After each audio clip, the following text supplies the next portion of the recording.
This is ex-Wallkill Bethelite here, and I just want to talk to you guys a little bit about being a tour guide at Wallkill Bethel, giving good, encouraging tours. Well, what's the problem? Well, the problem was when you had really nice-looking sisters in my tour group, and you had brothers kind of barging in on my tour to talk to them. I remember giving a tour, and it's by this great big picture of people invading Babylon. And there's something that you read about the picture and everything. While I'm trying to do that, there's some brother that, married brother, works in Bethel office, supposed to be working, but here he is going a course, walking through the tour route. He could be, walking any number of hallways or whatever to get to where he wants to get to. But of course, he's always walking through the tour route where people are visiting. And he goes and he sits down next to the sister who's sitting down while I'm talking about this picture. And he's, talking to her, how's the tour going? And, like, why are you talking to her specifically? You could be addressing the whole tour, but you want to sit and talk to the single sister here. And you're married. And that's just something that I never understood. Because, number one, let's just put it out there. Number one, you're married. You're supposed to be busy working. You're not supposed to be trying to talk to single sisters that are walking through the tour route. I shouldn't have to say that because you're a witness, you're at Bethel, you should know that. Because every time I had a tour group with attractive sisters in that group, the brothers just popped up on the tour route with things to say to these sisters. Many times married brothers. And the sisters don't know that these brothers are married. They don't know that. So I don't know if they're exchanging phone numbers or what it is that they're doing, because I'm focusing hard on the tour. I'm trying to give a good tour. Looking at a Bethel elder, looking at someone with a lot of seniority at Bethel or with a really important job at Bethel, it seemed like they had everything.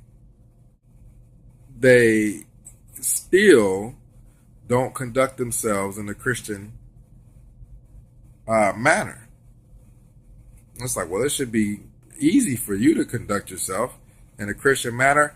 I'm single. I'm the single brother. Being at Bethel for years, single, and having to control myself with this tour with attractive sisters in it. And you got married people with with jobs that are at least really interesting, that should keep your focus on other things. You're an elder in your congregation. Like, what else would you need to be able to stay focused? And you got a wife. So, it just doesn't make any sense. So there were worldly guys driving trucks for different companies like Pepsi or whatever. The point being, when they would come and talk to us, they're like, what is this place? Is this some kind of a school or something? What is this place? And oftentimes, they would mention, you guys have got some really attractive sisters here, because you got Native American sisters, you got Japanese sisters, you got all kinds of sisters from the Philippines. You got sisters from all over, people that you watch on the program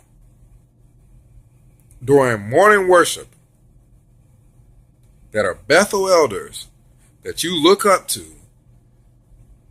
you notice them flirting with three sisters after lunch. On your way walking back to your assignment, you see them flirting with these sisters that come to visit Bethel. Young sisters. I mean, these would be older guys. Guys upper 40s, close to 50, and they're flirting with these younger sisters, early 20s, that came to visit Bethel.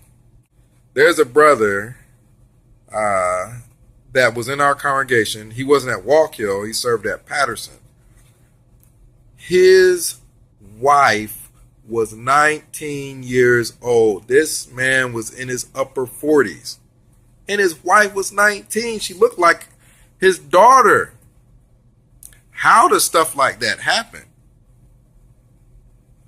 Morally, I should say. We're Christians, right? Morally, how does stuff like this happen? And it didn't look like they had a thing in common. I mean, I saw them all the time. They were in my congregation. It didn't look like the two of them had a thing in common. Not a thing. You still think Jehovah is going to fix it. You separate the organization from Jehovah, I think, when you see things like that. And you start to think, well, Jehovah is going to somehow fix this situation. He sees it, he knows what's going on, and he's going to do something to these people.